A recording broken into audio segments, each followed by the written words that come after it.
The key is not to prioritize what's on your schedule, but to schedule your priorities.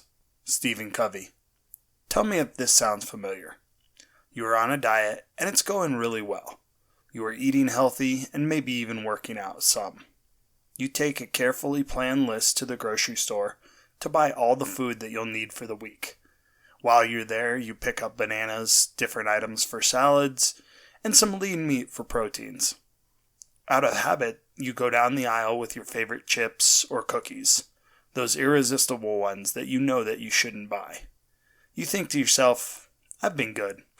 I'll ration them out and only have a few a week. Unfortunately, that's not how it goes. You get home, and before you have even unpacked all of the other groceries, you've dove into the treat. Before you sit down for your next meal, that treat is gone, and you don't feel like eating the healthy foods that you purchased. When you go to the store with a list of items to get, maybe you should have added a section for items not to get. If you go to the store with a to-buy list and a not-to-buy list, you can mentally prepare yourself to overcome the temptation that you know you'll find there.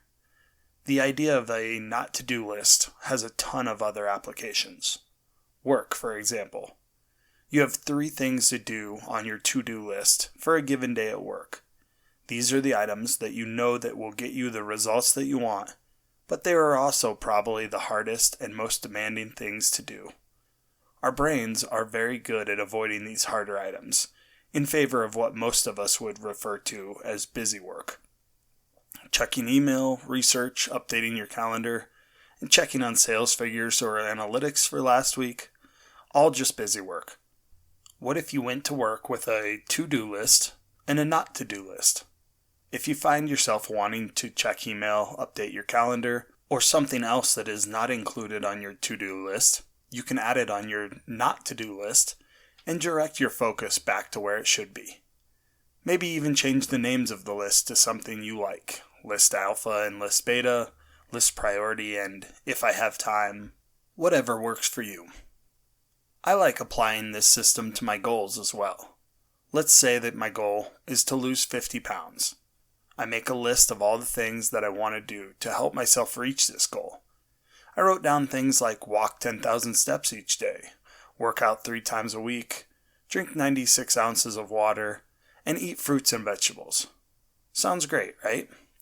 Most people set a goal and it lasts for a few weeks, maybe even a month. If I am like most people, then a few weeks into my goal, I'll start to slip. Instead of walking 10,000 steps one night, I stay home and watch Netflix. Instead of drinking water one day, I decide to drink juice, soda, and maybe even a beer. I skip a workout one morning so that I can sleep in. All of a sudden, a few months have passed, and I haven't lost any weight, and my goal of losing 50 pounds is further away than when I started. What if, along with my list of things to do to help me reach my goal, I had a list of things not to do, things that would derail my efforts? On that list, I could put things like no TV until step goal is reached, don't drink soda or juice, no hitting the snooze button. By writing these things down, they are more of a commitment than if you just think about them. Part of the reason that people make lists in the first place is as a reminder of things they need or want to do. By having a list of both the things you want to do and the things that you don't want to do, you are able to clearly outline the behavior that you want. As I hinted earlier, you can also use this as a way to prioritize or organize your schedule. No list B until list A is done. No TV until my steps for the day are complete. No TV before 5 p.m. And no work after dinner. The not to do list is a great way to establish boundaries for yourself, your time, and your priorities. Remember, the key is not to prioritize what's on your schedule, but to schedule your priorities.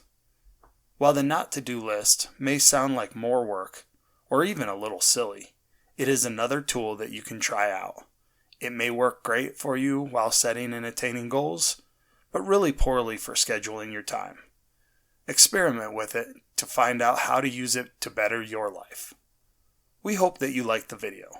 If you've got an idea for a book, saying, concept, or idea that you'd like to see animated, leave your suggestions down in the comments below.